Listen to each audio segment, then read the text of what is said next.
Okay, now the recording is on. So good evening, everyone. We're going to do tutorial 4 of this week. So this week we'll be going through 1D steady state heat conduction with heat generation. Conceptually, it's not very different from what we covered last week, except they just added the heat generation term. But we'll see that it won't really affect much of the concepts that we'll go through. Okay, so I'm going to lay down again the steps to solving heat conduction equations. And I'll do this more clearly than last time. I feel last time the 4 steps that I wrote down wasn't very, there was no obvious link. So let me just put this down. So first thing first, we select the correct equation. So select correct equation. So this isn't different. Oh, let me use a thinner marker. Okay, so we select the correct equation. Then following that, we simplify the equation. So simplify the conduction equation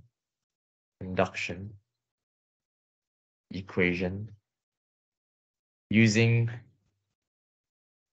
assumptions and information. Okay, the information that they give to us in the question. And also, okay, the next step, after we simplify everything, then we can solve the conduction equation. And by the way, the conduction equation is considered a differential equation, okay? A differential equation because it involves derivatives. These are the conduction equation that I'm talking about. The one which is in Cartesian coordinates, the one which is in cylindrical coordinates, and the one that is in spherical coordinates. Okay, so these three are the conduction equation, but in different coordinate systems. Yeah, so they're considered differential equations because they're basically just equations that involve derivatives. Do you see the derivatives? Here, there's a derivative. Here, and then here, there's a derivative, here, and so on and so on. Okay, so they're all differential equations because they contain a derivative. Okay, so when you solve the conduction equation, you're basically solving a differential equation. So solve the conduction equation for T, which is your temperature. Okay, so this will be a temperature distribution. Okay, it's not a single number. It's not T equals to 10 degrees. It's not T equals to 100 degrees. This is a temperature distribution, which means that this is a function. For example, here, temperature is a function of, okay, because it's Cartesian coordinates, x, y, z, and then if it's transient, it includes time. If it is steady state, then it doesn't include time. Okay.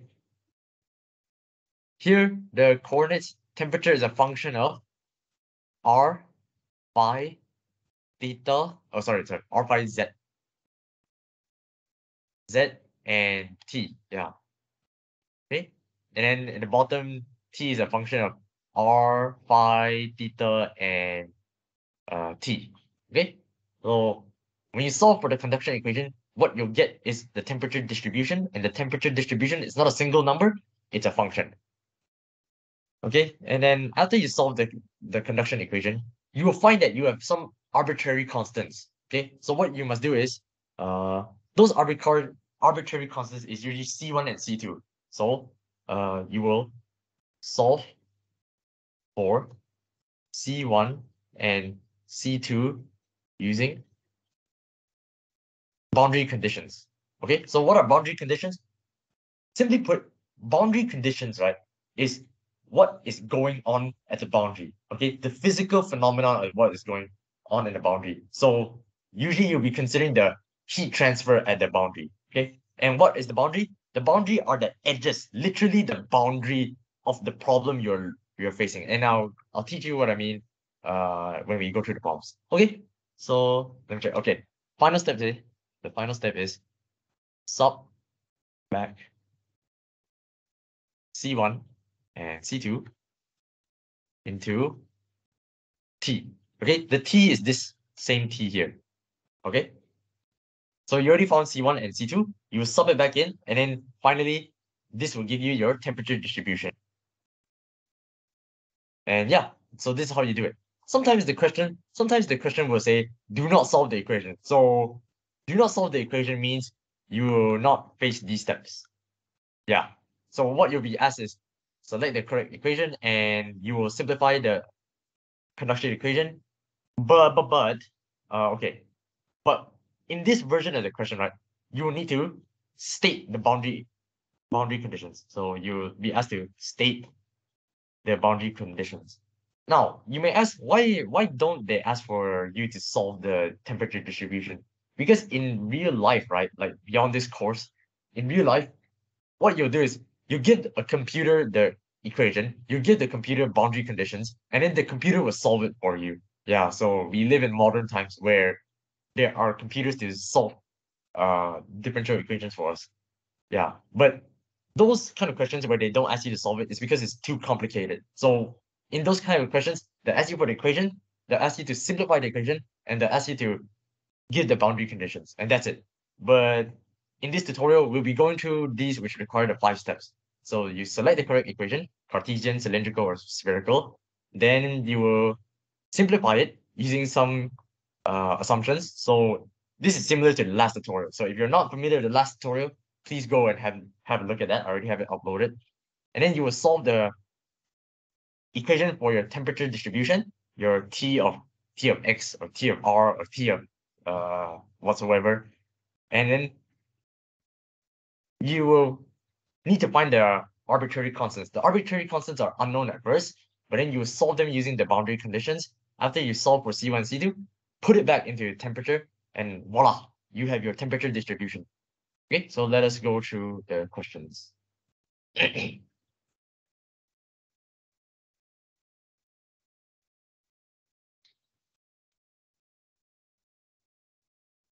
Okay, so a concrete wall of thickness 100 millimeter. So please change everything to SI units, right? To standard SI units. So this is 0.1 meter.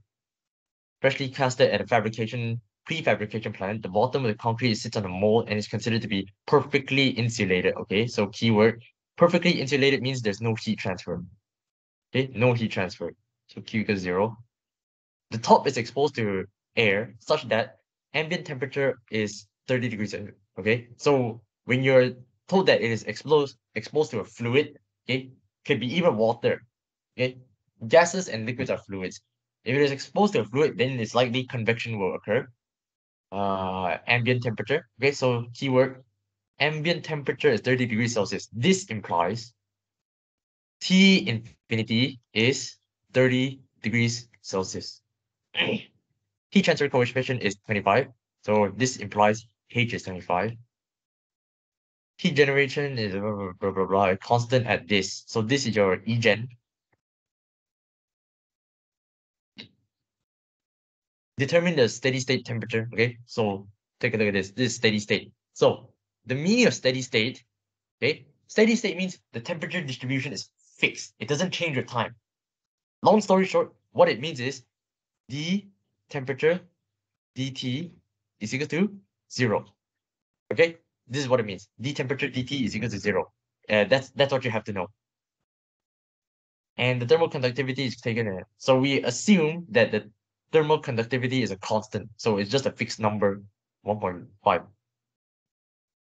Okay, so long story short, what did this question ask? The question asked for this: determine the steady state temperature at the bottom. Okay, so what they're saying is find T at x equals to 0. So why do I say that? So what I recommend you to do is draw out the problem. Don't try to put it mentally in your head. Draw out the problem so that you can save your brain space. So let's draw out this concrete wall. So they told us we have a concrete wall insulated at the bottom. So you indicate it like this to show that it's insulated. Okay, then I'm going to put my coordinate axis like this. So this is my x coordinate. This is x equals to 0. And then this is x equals to 0.1 because it's 100 millimeters thick. Okay. So that's why they asked us to find the temperature at the bottom, right? Meaning the temperature at here. So the temperature here. Okay. Next. Okay. So they told us there's some heat generated in here. 1600 watts per meter cube. And this is 1.5 in thermal conductivity. And then, okay, outside here, the temperature, the ambient temperature is 30 degrees Celsius with a heat transfer coefficient of 25. Okay, so, okay, yeah. So you draw out the physical phenomenon, you label it, and then you can see clearly what's going on. Okay, so they asked us to find the temperature at the bottom. Okay, but the problem is we don't have T of X, correct? That means we need to first find T of X. Then after that, once we found T of X, we sub in X equals to 0. That's how you get the bottom temperature. Okay. So to find the temperature distribution, meaning to say you have to go back to the heat conduction equation. Okay, so let's have a look. Because this is a 1D problem, and then it's not cylindrical, it's not spherical, so I'm gonna choose the Cartesian coordinates, basically the XYZ coordinates. Okay, so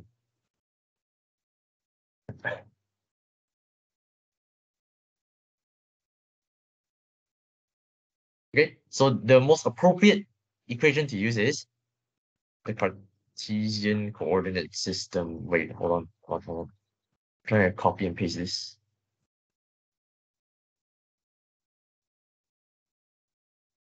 Okay, so we're gonna select this. So what you do is you copy this from your lecture notes, you put it in, and then now we're gonna start simplifying it. So what are the keywords to simplify it? The information they give us is steady state, which I told you means d temperature dt is equal to 0. So wherever you see that, you swap it with 0. So replace this with 0 because of steady state. So this is because I assume steady state. And I'm gonna assume that it is one-dimensional, okay? One-dimensional, because it is a concrete wall, okay? It's a concrete wall. So meaning to say the temperature changes are not very significant in the Y or in the Z direction.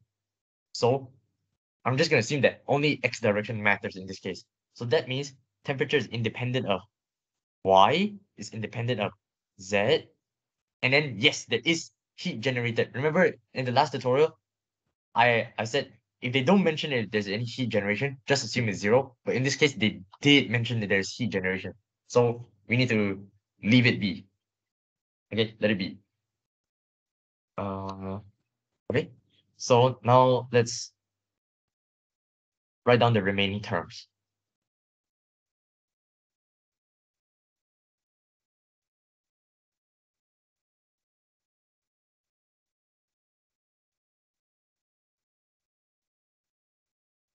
Okay. Plus E gen equals to 0. Okay. Remember we assume that K is constant. Because we know K is constant, right? I can take out this K to the outside. Okay, so I will do that. This K will jump outside. And then you see this? I will change this into a double derivative, meaning to say this will become the second derivative with respect to x. Okay? Because K is constant, I can just pull this outside.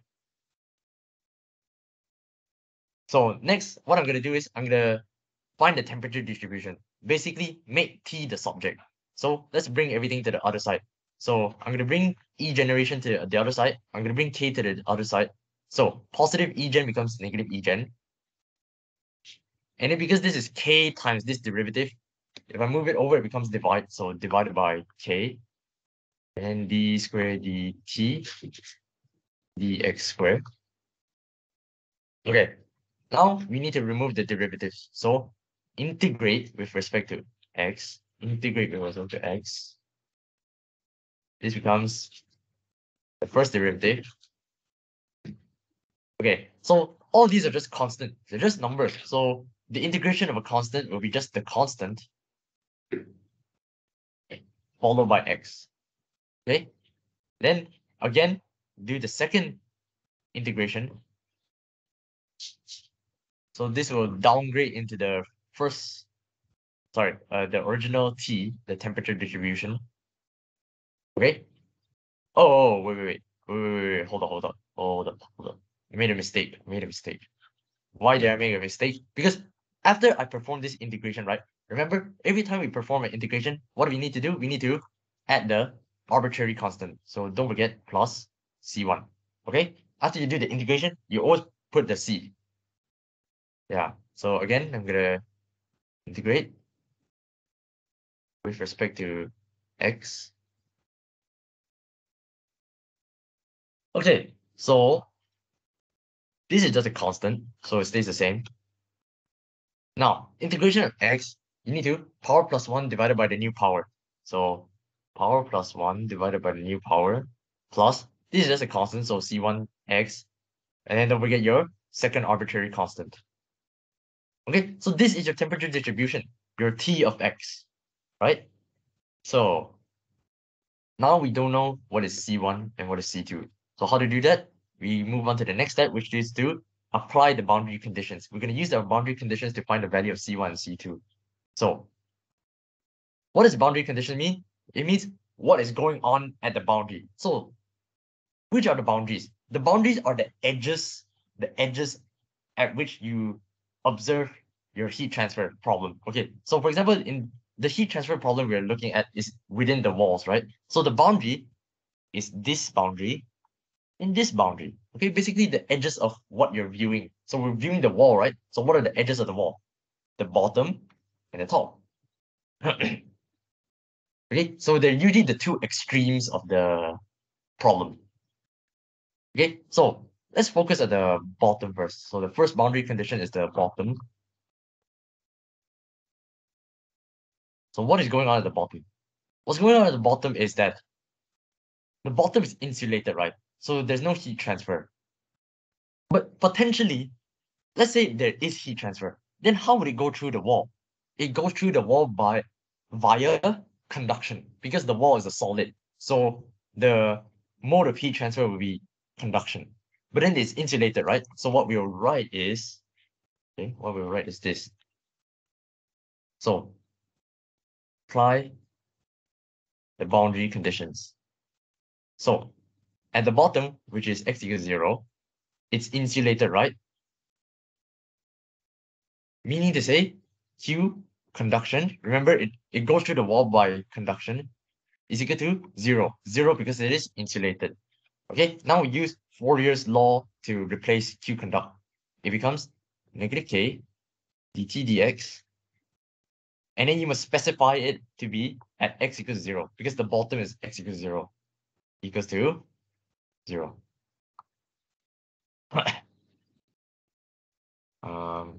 Yeah, okay. So now we need to find dt dx, right? Now, where do we get dt dx? You just go back to when you were solving the conduction equation, and then you find dt dx. Aha, so here's dt dx. dt dx is equal to negative e gen over k times x plus c1. So what you do is you replace dt dx with this expression. Okay, so negative e gen, so this negative k come out, and then I'm going to replace it with the negative e gen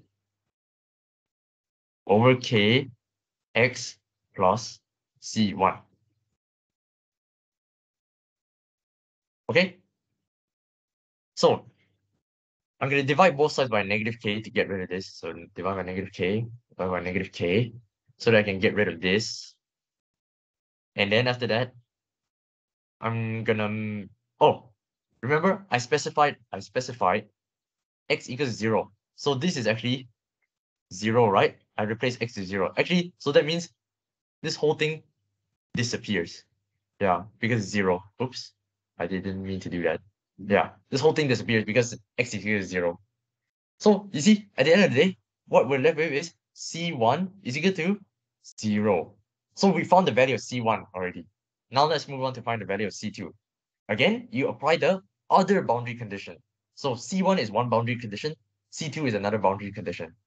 So the other boundary is the top, right? So let's look at what happens at the top. At the top, okay, let's look at the heat transfer. At the top, we have conduction through the wall, followed by convection into the air. Okay? Conduction through the wall, followed by convection through the air. So at x equals 0.1, which is the top, we have convection occurring. Which means to say that we have Q conduction through the wall, followed by Q convection through into the air. Again, we replace it with Fourier's law. But this time we specify it at x equals to 0.1 because it occurs at 0.1. And then this, we have to use Newton's law of cooling, which is the formula, Q is equal to HA T1 minus T2. But in this case, since I'm using Q, it's per unit area. Per unit area means divided by area. So this area will be gone. So just this T1 minus T2. Okay, so H times. Now, what is T1? T1 is the temperature at the wall here. This one, the temperature at here, which is to say, this temperature is T at x equals to 0.1. Okay, I hope you all get that. The temperature at the top is T at x equals to 0.1. So, go back down here. So, what I'm going to write is T at x equals to 0.1 minus, what's T2? T2 is the ambient temperature, 30 degrees Celsius. Okay, so it's just basically like currents. When I told you about V start minus Vn, right? So this is V start, the starting temperature, and this is Vn, the ending temperature at the ambient temperature. Okay. So again, we replace dt dx at x equals to 0.1. Okay, let's go back up a bit. Remember we found that C1 is equal to 0. This is excellent because we can go back to our temperature distribution, right? Remember this? We didn't know this at first, right? Now we know it's 0. So what? Because that term is 0, right? Means this term can go away. Okay, wherever you see C1, you can just replace it with 0. Okay, so this will simplify our equation much more. So let's see. You see this? The dt dx equals to blah blah blah and C1. Again, you can see C1 just change it to 0 because now we know C1 is actually 0. So this will simplify our life a lot. So dt dx is not negative E gen over K times X plus C1. It's just only this term, negative E gen over K times X, okay, without the C1 because we know the C1 is 0 now. Okay, so that means this dt dx term, we can replace it with E gen over K times 0.1 because X equals to 0.1. And then the C1 is gone, so done. Then this one, okay, how do I get this? This is actually the T at X equals to 0.1 is actually this one. Okay, except I replace X with 0.1. Okay, understand? So let's do that. Let's move it to the side. Okay. So we have negative gen over K times, okay, replace all the X with 0.1. Because now we're at the top of the wall. Okay. So as you can see, everything here is known except for C2. Or what do I mean by known? When I say known means we have the value. We have the value of K, right? The value of K is 1.5. Then the value of Egen was 1600. The value of H was 25. Yeah, and that's it. So that means everything here is known. Yeah, so the only unknown is C2. So you go solve it yourself. I'm not going to do it for you because this is hectic. C2 is equals to 41.7 degrees Celsius. Okay, excellent. So now we have C1, we have C2. We can sub them back into our temperature distribution. So, what do I mean? What I mean is, we will sub in the value of C1. Okay, we already sub in the value of C1, which is 0. and submit the value of C2, which we found to be 41.7 degrees Celsius, into this equation, and then we're done. Okay, so solve it back, you get this.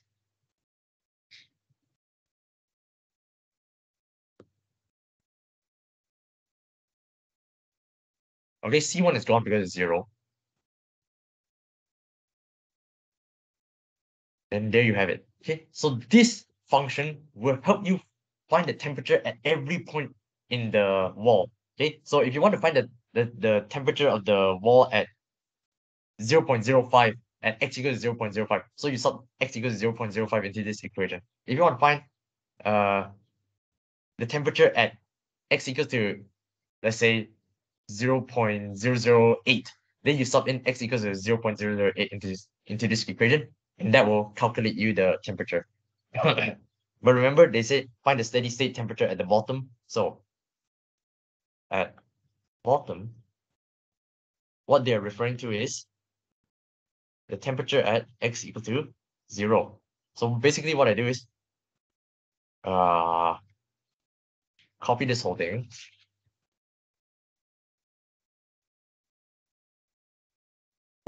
Okay, because they want at the bottom, so this is 0. And then this is 0. So you see, this 0, right, means this whole thing will go away. And what we're left is this. So that means the bottom temperature is 41.7 degrees Celsius. Okay, that's the answer. Next, we will go through. Yeah, okay, so we're done with this question. Next, we go through question 3. I'm skipping question 2, right? Because question 2 is conceptually identical to question 1. It's basically the same steps, except they leave it in algebraic terms. There's no numbers in it. Okay, so I'll leave that to you for your own exercise. So I'll go to question 3, which is different. Now there's a cylinder, okay, which is a bit different.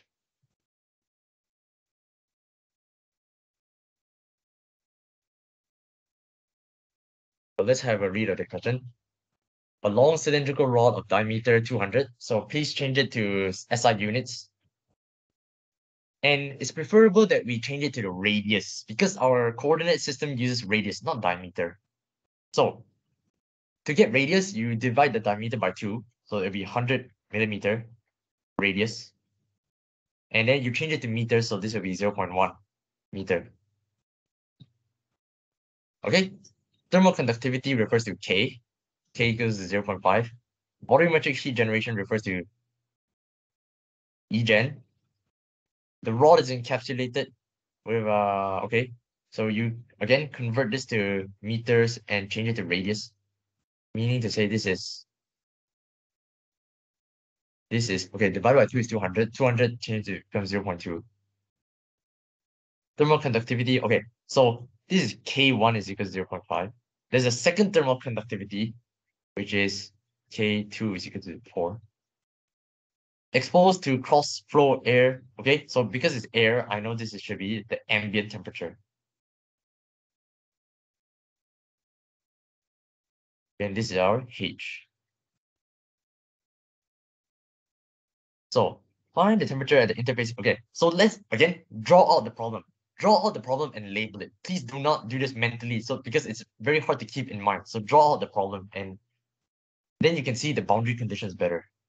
So what they say is we have a rod. Okay, and this is the center of the rod. The radius of the rod is 0.1. And then it's encapsulated.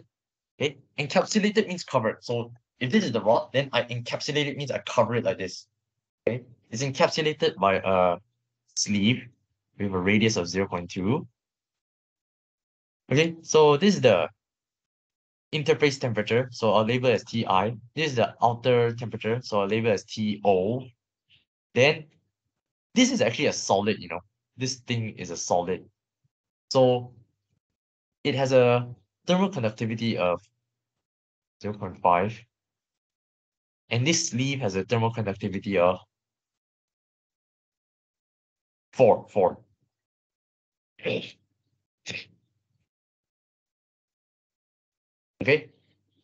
And we're told to keep in mind that E generated. So that energy generated inside here is within the rod. The energy generated is 24,000. Okay, and don't forget the ambient temperature is 27 degrees Celsius with a heat transfer coefficient of 25 units. Okay, so how are we going to solve this problem? Oh, give me a moment.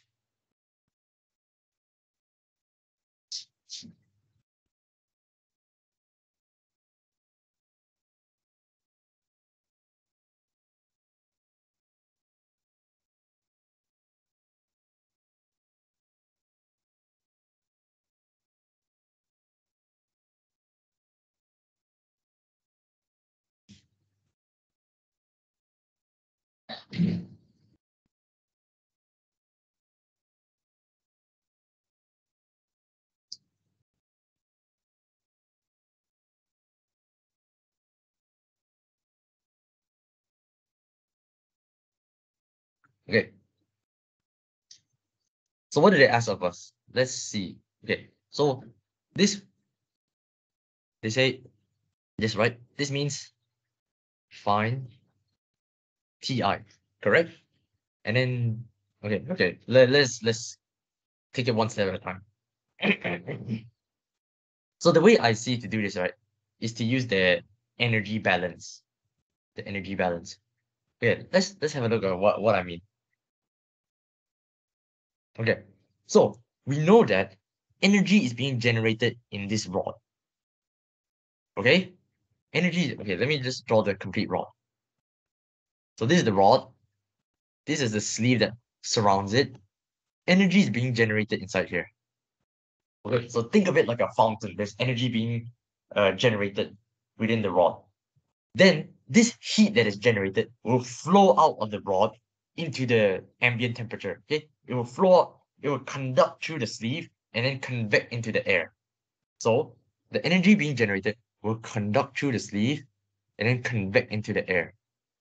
Okay, so you need to have an idea of how this heat is being transferred so that we can have the energy balance. So by the energy balance, I can claim that the energy being generated here, so Egen, is equal to the heat being transferred through the sleeve and then through into the air. Okay, through the sleeve and into the air. Okay, so what's the difference between big Egen and small Egen? Small Egen is per unit volume, so it'll be watts per cubic meter, whereas big Egen is a power, so it'll be just watts. Okay, you understand? Okay. Meaning to say that to get Egen, big Egen, right? You take small Egen, multiply by volume. Why multiply by volume? Because small Egen is per unit volume. So if I want to get the total Egen, I need to multiply it by the volume of the rod. Okay. And then this Q, okay, we're going to use Ohm's law. So remember, think of Q like your current. So your current is given by delta V over R. In this case, temperature is your voltage. So Q is actually equal to delta T over R, where delta T is T start minus Tn, and this is your total resistance, okay? So what is the resistance made out of? Let's have a look. Your resistance is made out of the conductive resistance and the convective resistance. Okay, so let us go ahead and replace everything. So Egen times volume, right? The volume is the volume of a cylinder, and I hope you know the volume of a cylinder is cross-section area times the length. So pi r square times L is equal to, now remember we're going to use Ohm's law here. So this is actually delta T over R. Then T is T start minus Tn. So where does the temperature start and where does the temperature end? Okay, so it starts at here. So this is Ti. It goes through, and then it ends at here, which is T infinity, the ambient temperature. Okay, so T start minus Tn is Ti minus T infinity. And down here is your total resistance, which is the conductive resistance and the conductive resistance. In cylindrical coordinates, your conductive resistance is given by ln R2 over R1. R2 is the outer radius. R1 is the inner radius. And 2 pi k. Okay, so this is the k of the sleeve, right? K of the sleeve is actually K2, not K1, okay? And the length of the cylinder plus 1 over H times A. A is the surface area through which convection occurs. So the surface area through which convection occurs is this one. Okay, so the formula for that surface area is given by H times. So this one will be 2 pi, the outer radius, times the length. Okay, so how do you simplify this? Divide both sides by L. So divide both sides by L. When you do that, this L cancel with this L. Then this one, the denominators multiply, right? So when the denominators multiply, this L, this L, this L will cancel. And then 1 times the numerator does nothing. Okay. And then, yeah, okay. So now we can substitute in all the values. So Egen is 24,000.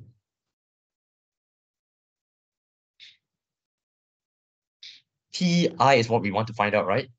The ambient temperature is 27 degrees Celsius.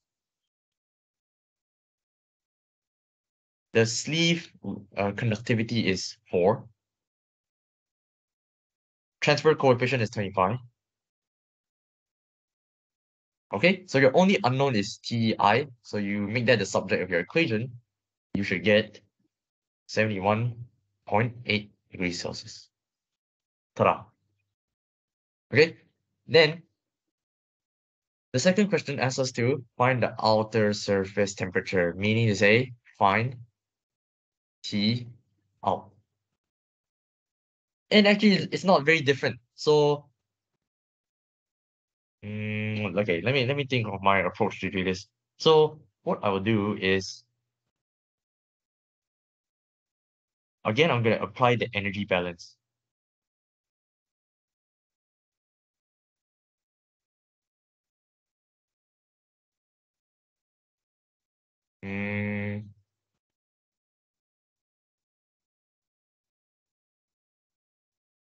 Yeah, okay. I'm going to apply the energy balance. So, again,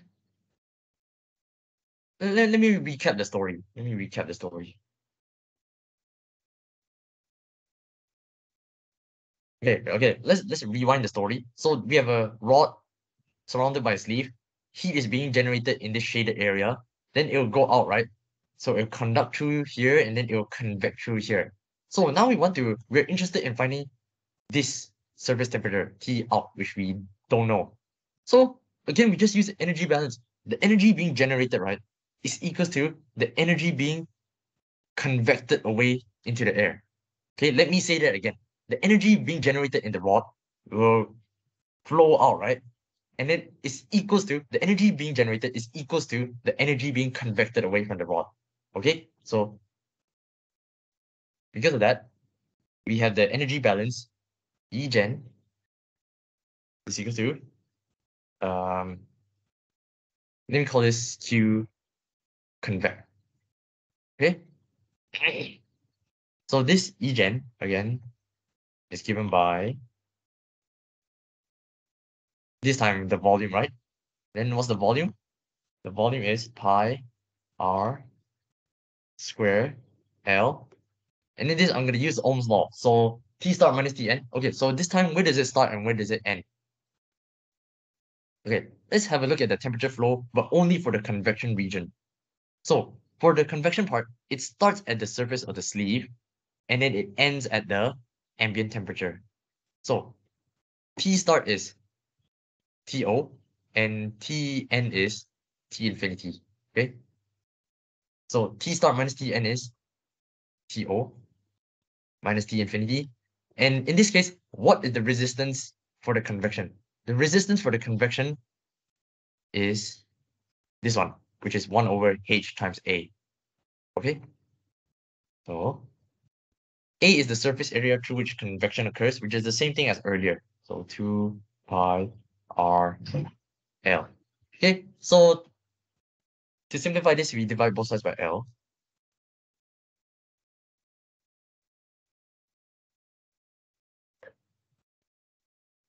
Then we substitute in the numbers.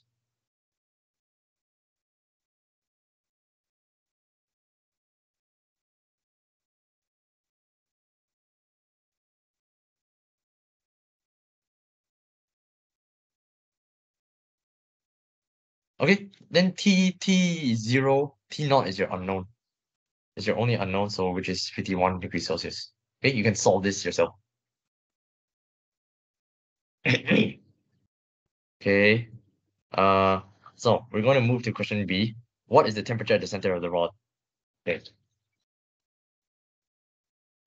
So temperature at the center of the rod, right, means the temperature at here. Okay, if these are all your radius, right, your radius, that means the temperature at the center of the rod means that your question is trying to ask you find T r equals to 0. Okay, I hope you agree with me on this. But the problem is, again, we do not have the temperature distribution. In order to get this, we need to know what is our T of R. So we need to find it first. In order to find it first, we need our conduction equation. So you select the appropriate conduction equation. So let's go back to our lecture notes. Our lecture notes give us these three versions. And because this is a rod, obviously, we want to choose the cylindrical coordinates.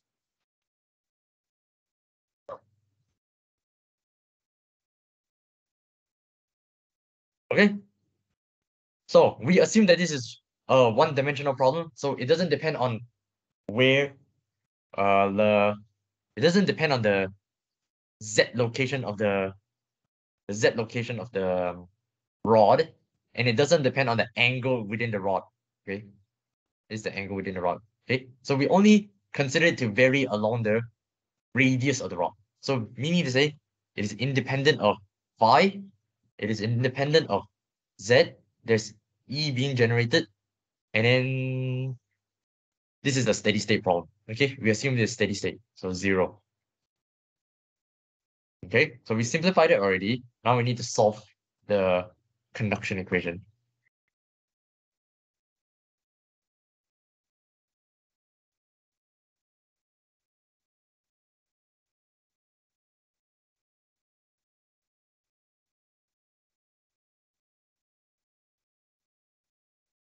Okay, so now our job is to make T alone, right? So move E gen to the other side. Okay, once you move E gen to the other side, you need to multiply with R, right? This R, you multiply it over. Because at here is divide, and then when you move it over, it becomes multiply. So this will be times R. And just copy down the remaining terms. Okay, then we want to okay, we can take K outside, right? We can take K outside because we assume it's constant. Okay, and once we take it outside, we can bring it over to the other side of the equation. So yeah, we bring it to the other side.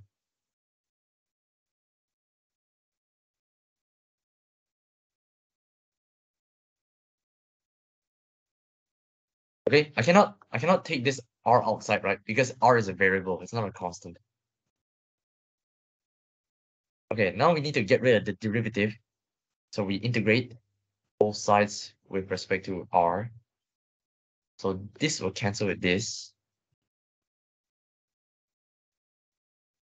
And then these are just constants. Integration of R, we need to take power plus 1 divided by power. So it become R squared over 2. Then don't forget your arbitrary constant. Now you move this R over, so you divide throughout by R, divide by R, divide by R, divide by R. So this R will go away. One of this R will go away, and then this will become C1 over R.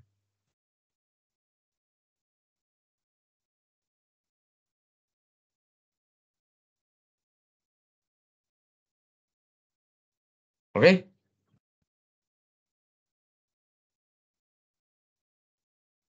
Yeah. So again, we still need to find T, so integrate with respect to R. So this will become your temperature. This side, wait a minute. Okay, yeah, it's supposed to be an R here. Okay, integration of R.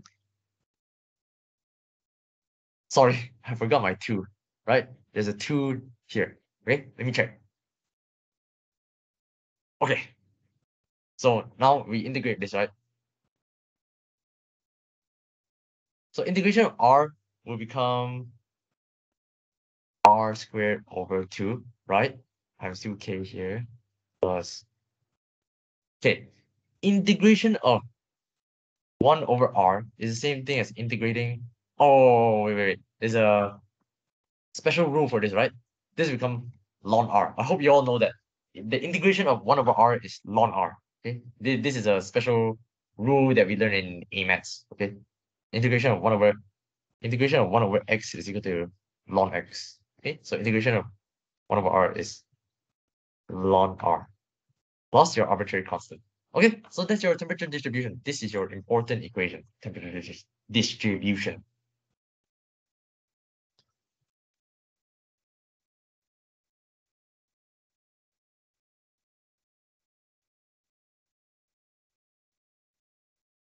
Okay, next step, we don't know what C1 and C2, right? We need to find them out using the boundary equations. Sorry, boundary conditions. So to find C1 and C2, we use the boundary conditions. So in cylindrical problems, what is the boundary? What is the boundary? So let's have a look. The boundary is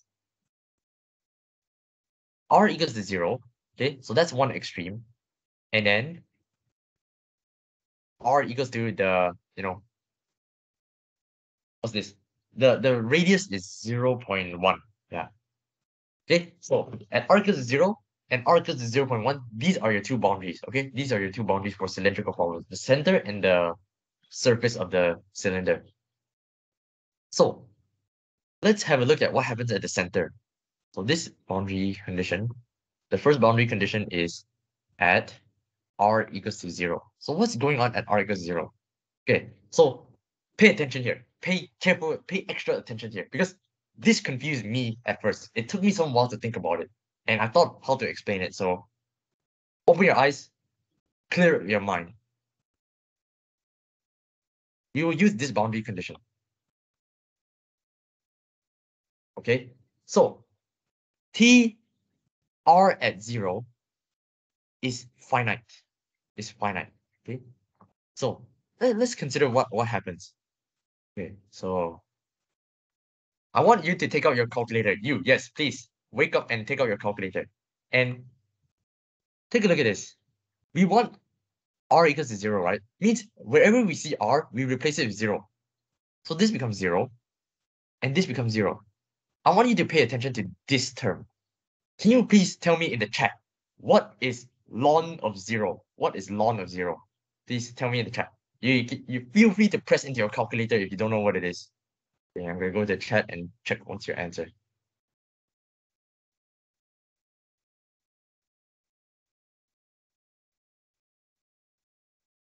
Oh, only Brian is here. What the heck? Brian, you know what's ln of 0? Math error. Good. Okay. Math error. Thank you for being here, Brian. Otherwise, there's totally no one to answer me. Okay. Yes. Okay. Pay attention here. Ln of 0 is undefined. It's math error. Okay. And think about it this way. Your temperature is undefined. That's impossible, right? That's physically impossible. There's no such thing as infinite temperature. There's no such thing as infinite temperature. There's no such thing as undefined temperature. That doesn't make sense. We know that temperature is finite. Temperature is always a value, right? It's 0 or 1 or 2 or 100 or 10,000. Temperature is always defined. How can it be that temperature is undefined? That's why I made the claim temperature is finite. It's always true. Temperature is finite. So now I invite you to think about this. So what is the value of C1? What is the value of C1 such that this temperature, when R equals to 0, is still defined? What value of C1, when you put it in, the value of the temperature at R equals 0 is still defined? And the answer is C1 is equal to 0. Okay, let's see why. If C1 is equal to 0, that means this whole term is equal to 0. That means the middle term never existed in the first place. So you see, now when R equals to 0, sorry, when R equals to 0, and then, yeah, when you stop R equals to 0, here, there's never the middle term to begin with. So that it doesn't matter where it doesn't matter that here is ln 0, because this C1 here is 0. So 0 times that ln will make it disappear. That means this middle term never existed. It never existed. So that means this temperature is defined now. Okay, I hope you all can understand that. Ln 0 is undefined, but the thing is, the temperature at the center is defined. So the only possibility for the middle term to disappear is when C1 is 0. This will help you kick away the ln R. It will help you kick away the ln R. Then you do not have the undefined problem. Okay, so because of this boundary condition, temperature is finite. This will imply that the only possibility is C1 is equal to 0. Okay, I know it's hard to understand. So if you find it difficult to understand, rewatch that and try to think over again. Okay, temperature is finite. So that means it shouldn't be a math error. But the thing is, ln 0 is a math error. So the only way for math error to not occur is when C1 is equal to 0, so that that middle term will disappear. Okay, think about it. Okay, so let's move on. So the second boundary condition at R is equal to 0.1 is your temperature is the one we solved, right? 71.8, I believe. Yeah, this temperature, 71.8. So now we're looking at the temperature at here, which is 71.8 degrees Celsius. Okay, so the second boundary condition, here, the temperature is 71.8, which we solved for earlier. So this means, okay, so this boundary condition means T at R equal to 0.1 is equal to 71.8 degrees Celsius. Oh, yeah.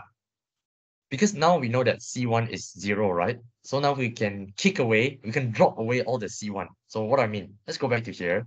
So our temperature distribution, you see the C1? It can go away. Okay? You see our dTdr? This can go away because C1 is now 0. And now our equations are more simplified. Okay, so now we want this, right? So what we do is we take the temperature distribution, meaning to say we take this and then replace every R with 0.1.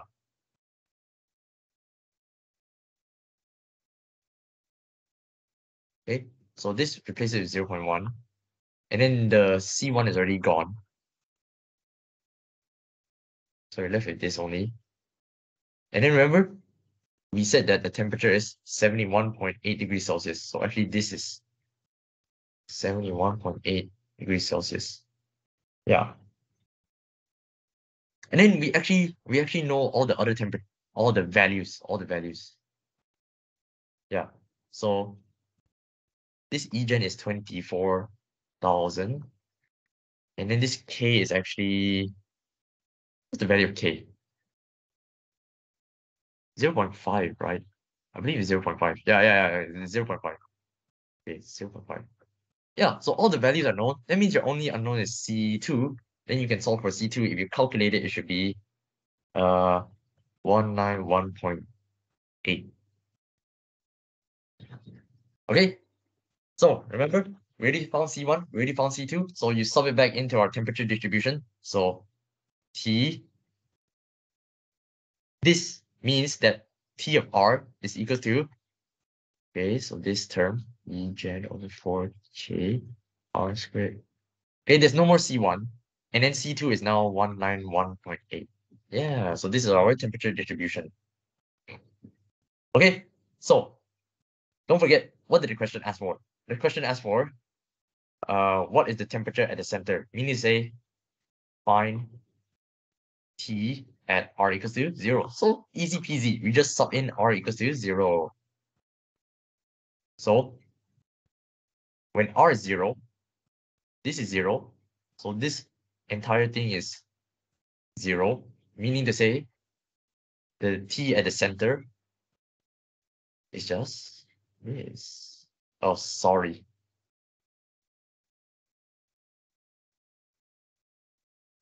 Okay, that's it. Okay, so that's our third question. Then I'm going to go to the last question, question 5. Oh, how long have I been recording this? I'm gonna check. Okay, 1 hour.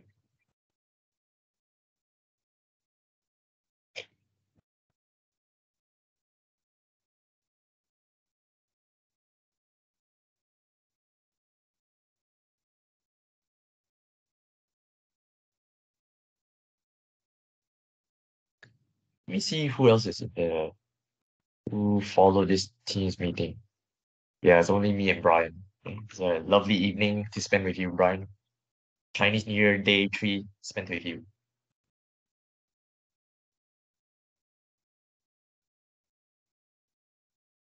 Okay, thank you, Brian, for giving me this encouragement. I will continue. So, a spherical communication satellite with a diameter of 2.5 is orbiting the Earth. Okay, so important word here is spherical. And this obviously means that the conduction equation we choose is in the spherical coordinates. Diameter is this, so it's already in meters. Change it to radius is 1.25. The outer surface of the satellite is this emissivity. Ooh.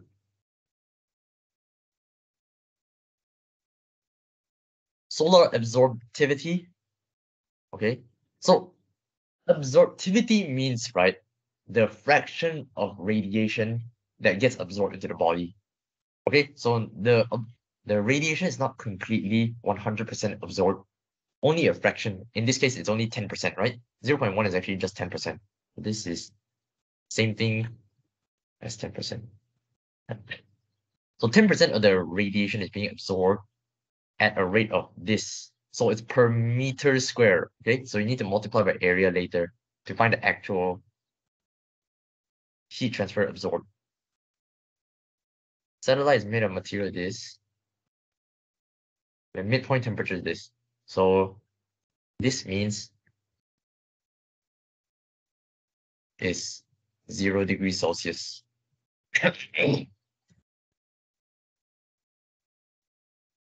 The heat generation per unit volume.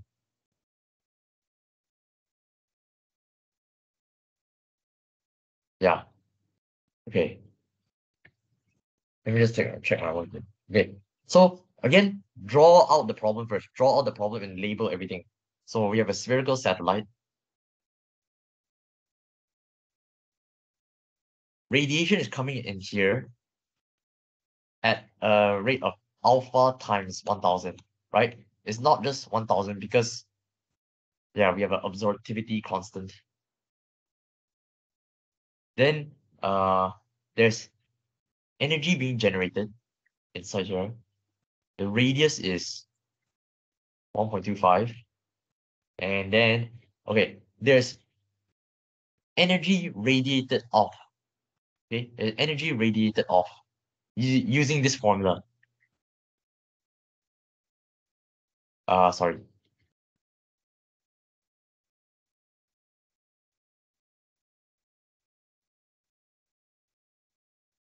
And T1 and T2 must be in kelvins. Okay. Yeah. So this is how we do the problem. We're gonna consider energy balance. Okay. And I'm gonna consider the full energy balance too, because there's so many heat transfer going on. There's the absorption, there's the thing leaving, there's the E generation. So it's best that we use the full energy balance, and then we reduce it from there. So what I'm gonna do is take the energy balance. So the energy balance formula, right, is something you have to remember. It's this. And it actually makes sense. It's not that difficult to remember. So let me teach you how to make sense of it.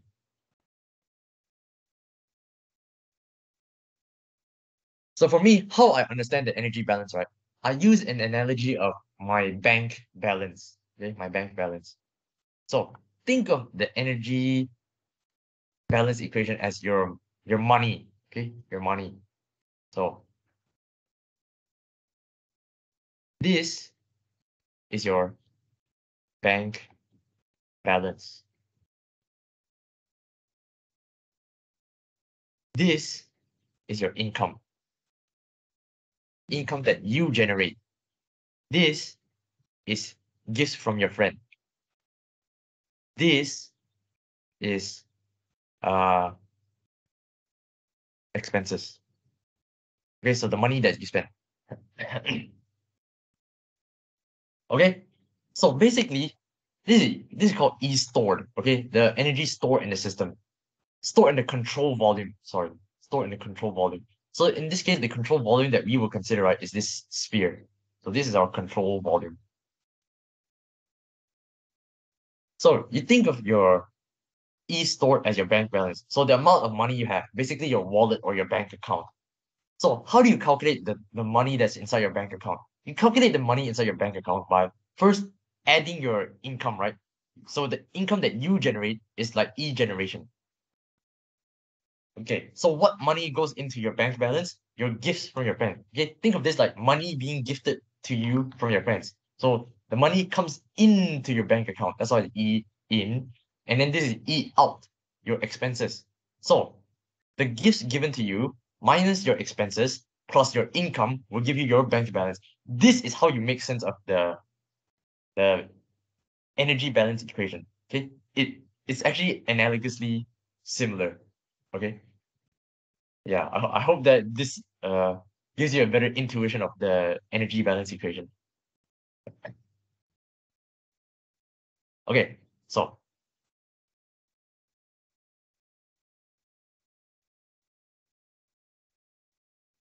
let's simplify this.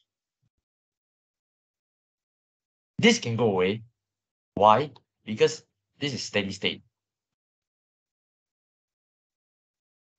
Actually, your E stored, right? The full formula is this: rho C. Sorry, not rho C. MC this. Yeah. The full formula for your E store is this. But remember, when it is steady state, this will become zero. Okay, that's why I just cancel it to become zero. There is E generation. There is energy going out via radiation, right? Radiation. And this one is your alpha times 1000. Oh, God, times the area. Don't forget to times the area because 1000 is per meter squared. So you need to multiply by your area. Okay, so I'm going to continue down here because I don't have enough space. So the area times the solar radiation.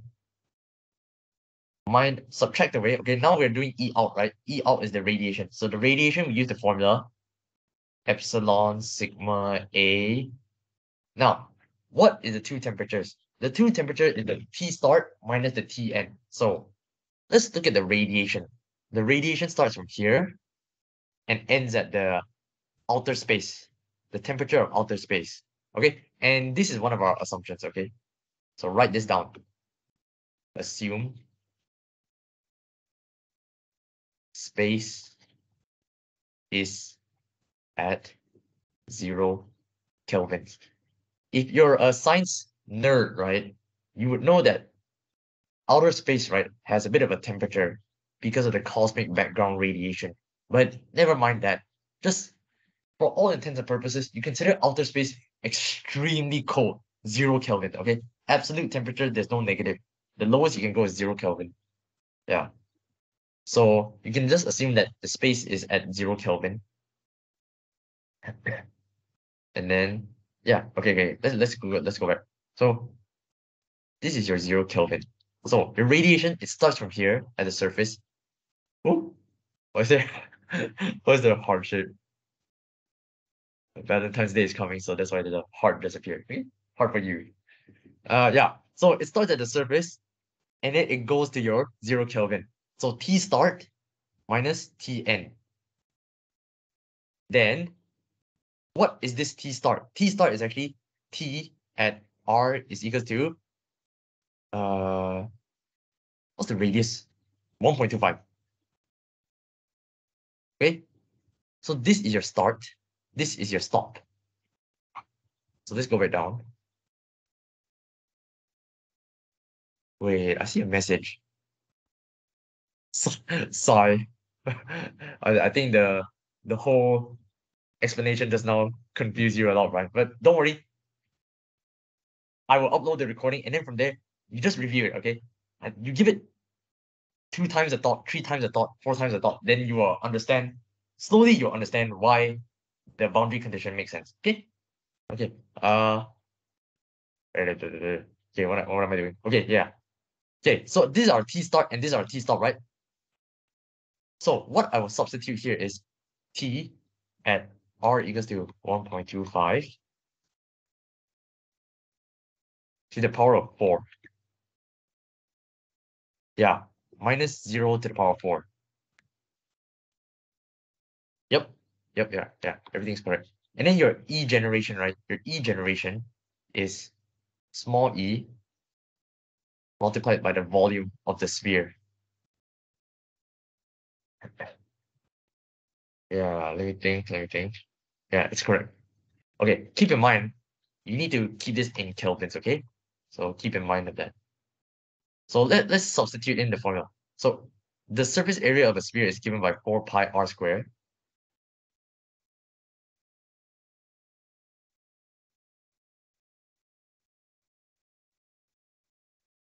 Epsilon is this. Sigma is Boltzmann constant. And then again, we have the surface area. Same thing. Okay. Yeah. Remember, this needs to be in kelvins. Yeah. Then plus. Oh, I don't have enough space. Okay. I'm gonna move down here. Okay. Plus E gen times your volume of a sphere is given by 4/3 pi r cube. Okay.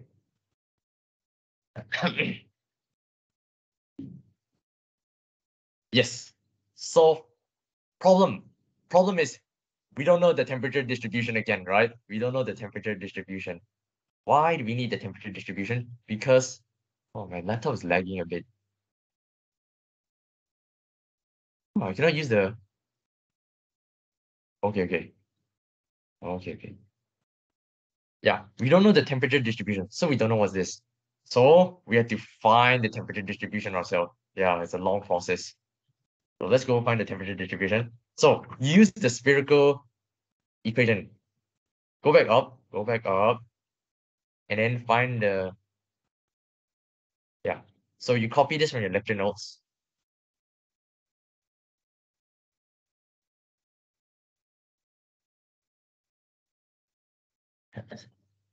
Now you make your assumptions. So I'm gonna assume that this is steady state. So this is 0. I'm gonna assume that it's 1D, so these other two coordinates don't matter. And then there's E generation. Okay, so now you copy down the other terms. So the remaining terms are this.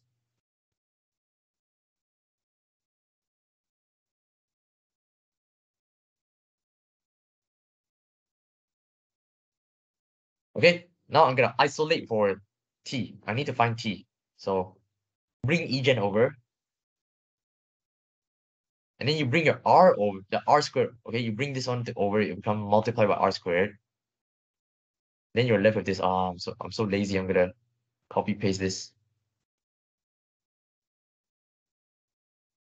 Okay, this thing.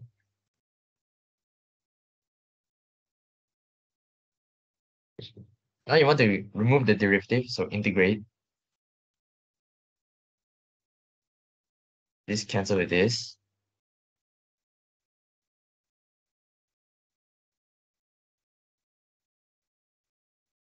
Ah,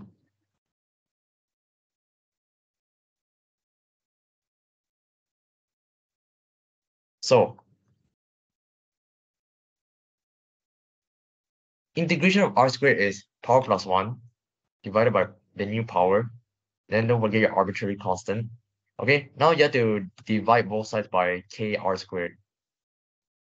So divide by k r squared.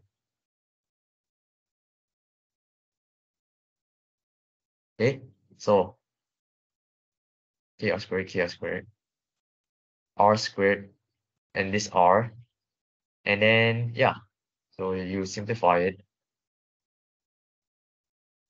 Actually, I'm glad there's not many people. Why? Because if there's many people, right, my computer will be extremely laggy. It's already lagging with one person, let alone like 10 people in the teams. Okay. ETDR is equal to, okay, so this we can negative E gen over 3k r plus. Okay, and then again you integrate with respect to r.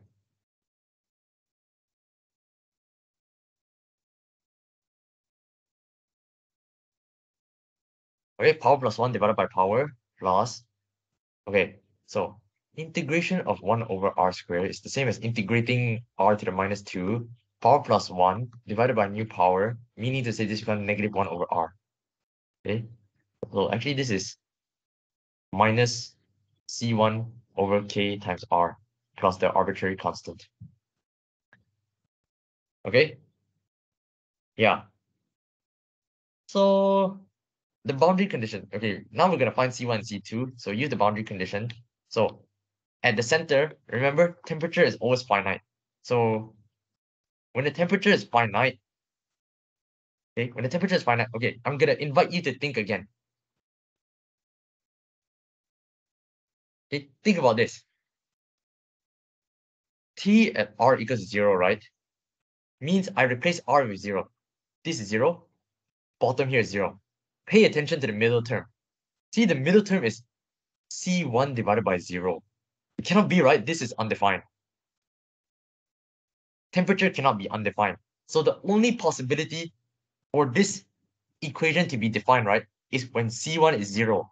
When c1 is 0, then this middle term will disappear. This middle term will completely not appear at all. Okay, my laptop is lagging. Yeah, so this will go away entirely. Okay, so yeah.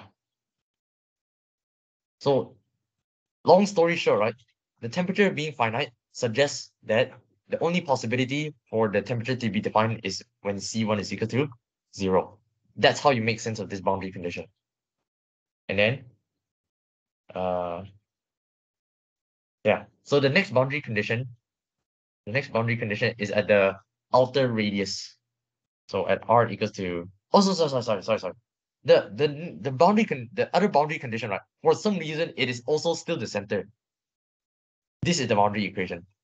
Boundary condition. Yeah. So this is a boundary condition. They give us to be 0 degrees Celsius.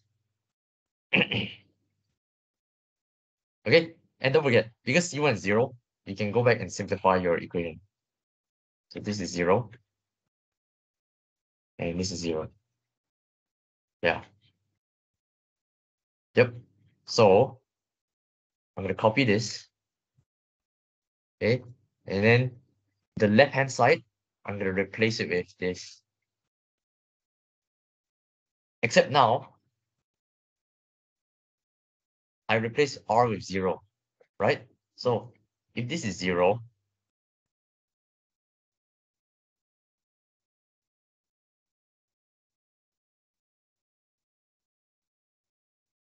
if this is 0, uh, then this entire thing is 0. Then our conclusion is C2 is equal to 0. So that's the second value of, so that's C1, that's C2. Now we know that both of them are 0. So C1 is 0. C1 is equal to 0. C2 is equal to 0. Then we sub this back into the temperature distribution.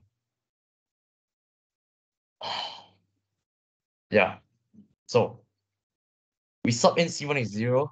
C2 is equal to 0. Then our temperature distribution is just this. Yeah. Okay, very good. So our temperature distribution is only that.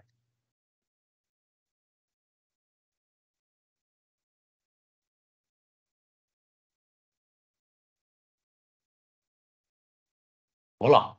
So,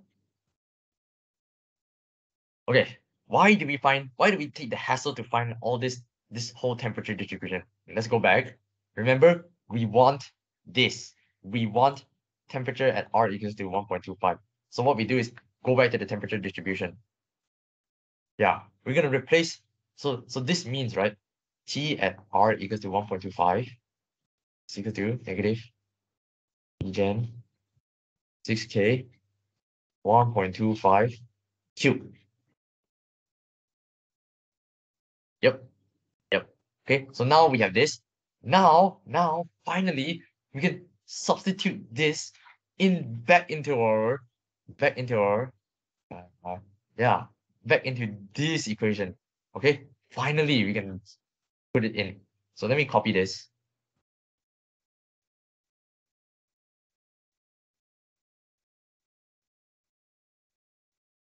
and paste it here. Yeah. So this thing, I'll just replace it with the temperature distribution expression. Yeah. So this thing, I'll put it into here. Except, let me say something, right? Let me say something. Okay, don't forget this to the power of 4. This thing, right, is in degrees Celsius. How do I know that?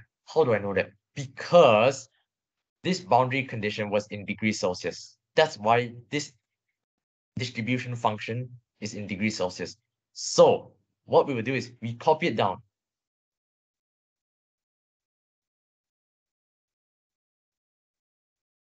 And then we must plus 273. Okay, let me put that in a different color.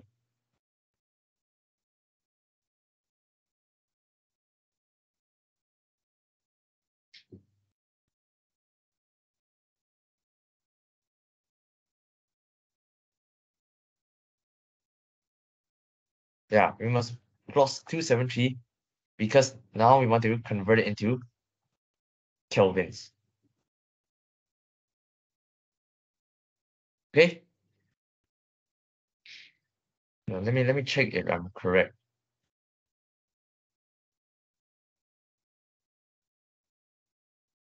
Yeah, I'm just checking. Okay. Yes. Okay. Excellent. Now let's take a glance of this whole equation. You see, the only unknown, right, is E generation. E generation. But you see, this is a fourth order polynomial. This is a fourth order polynomial. So this is not easy to solve by hand. So what we will do is we will use our graphic calculator. Okay, let me write this down. Oh my goodness. Yeah, my computer's lagging. Okay. Use graphic.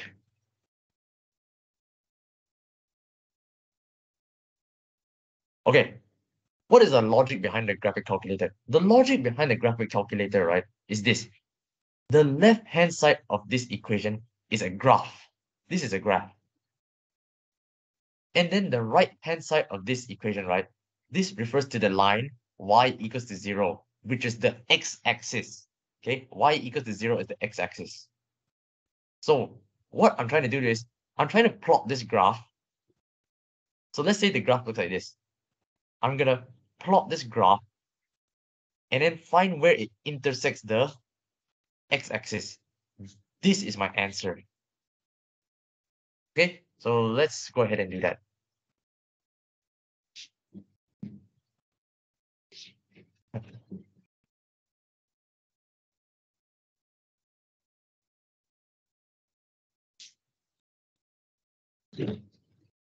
Okay, so the left-hand side of my equation, the left-hand side of my equation is this graph. So let me type it out. Just type out the entire thing. So 1000, gosh, 1000 times 0.1 times 4 pi r squared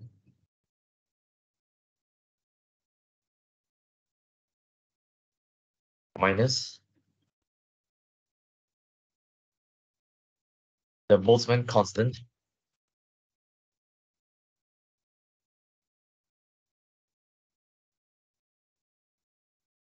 the surface area,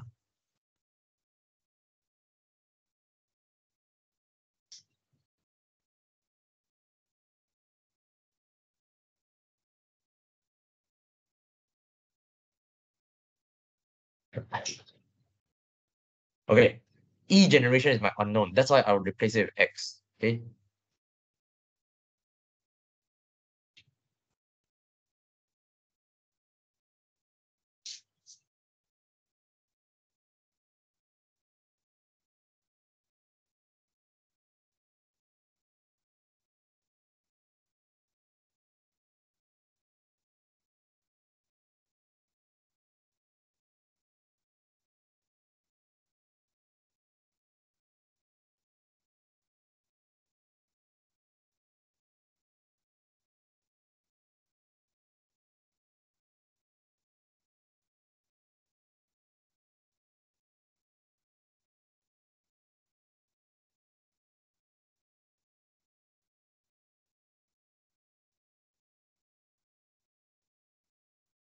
Yeah, that should be it.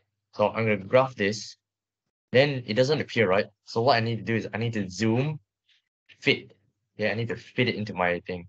Then after that, I will need to zoom out.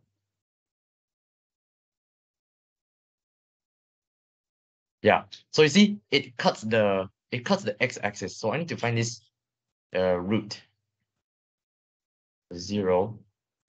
Yeah. You see? And this is my answer. 233. Okay, 233 is my answer.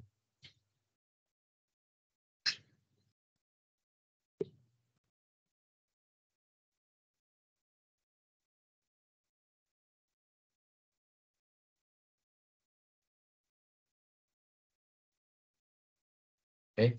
So this is 233. Yeah. So yeah, that is my answer. My E generation is the value of 233. Done. Then in question B, they ask for the surface temperature, right?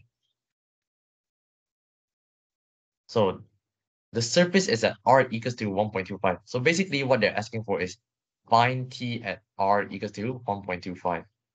Okay, so we need our temperature distribution, which we already solved.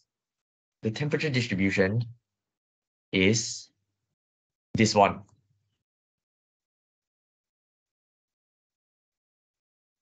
Okay. So yes.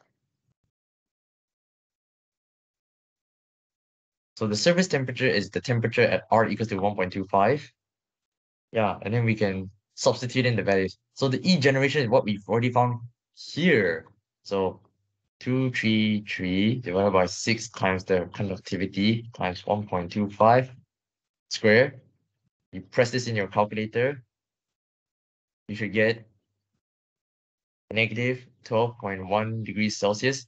And then if you want to, you plus 273 to change it to kelvins, which becomes 261 kelvins. Okay, and that's it. Okay, so we're done for tonight. So I'm gonna upload this recording and then I'll see you all next week. Okay, bye-bye. So when I say see you all, I mean goodbye, right, to Brian. Okay, thank you, Brian, for so much for standing with me for 1.5 hours. This is a very tiring evening. Yeah, I know this is hard, but just review it, think through the tutorial problem again, and hopefully you should have a better sense. It's actually very easy. You just need to follow the 5 steps that I give you. Okay, so let me go back to the 5 steps. Yeah. Long story short of this tutorial, right? Long story short of this tutorial is this, following these 5 steps. select the correct equation. So Cartesian, cylindrical, and spherical. Then simplify the equation using your assumptions. For example, steady state, 1D, the K is constant. Then after that, solve the conduction equation to find the T. So, you do the integration once and then the integration twice. Then you get the temperature distribution with C1 and C2 that you don't know. Since you don't know them, you need to find them. How you find them? You find C1 and C2 using your boundary conditions. So you ask yourself, what is happening at the boundary? Is there conduction? Is there convection? Could there be radiation?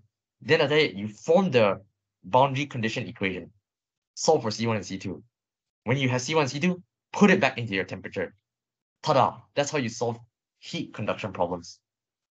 Okay, it's actually not that difficult. It's just mathematically tiring. You notice that most of the time I was just spending the time doing the mathematics of it. The heat transfer of it is actually easy. The mathematics of it is tedious. Okay, so actually the heat transfer part of it is really simple. It's just these 5 steps. Okay, yes. Thank you for your attention. Thank you for coming, Brian, at the Chinese New Year evening. I wish you the best and most prosperous journey through your heat transfer. Okay, thank you, Brian, and thank you everyone else for who's viewing the recording. Okay, see you next week.